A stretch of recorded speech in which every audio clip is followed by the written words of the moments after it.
Samahan niyo ako pumunta ng Boracay. Ano, tara? So ngayon papunta pa lang tayo sa Boracay gamit nga itong van. At ayun na nga, nakita ko na nga yung Boracay. Medyo excited na ako dito. At nung nakapasok kami, ang una kong ginawa ay bumaba ng hagdan para magganda-gandahan. Ayan siya, oh, pakak. At dito nga ay nahiya na ako.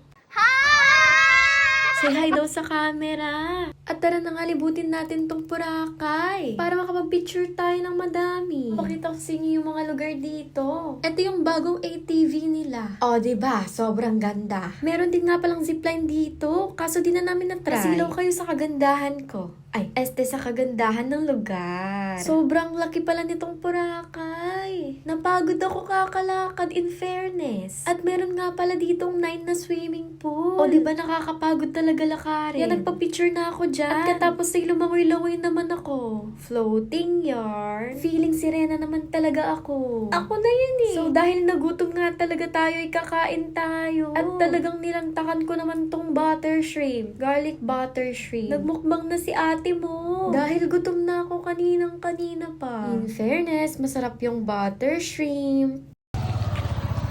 Hi guys, not sponsored. At ayun na nga, katapos natin kumain ay kakain na naman tayo. Siyempre, lilibot din bago umuwi. Ganda talaga dito sa Boracay. Sobrang sulit na sulit. At ayun na nga guys, uuwi na ako. So, magpapaalam na nga ako. Gala, ano, tara?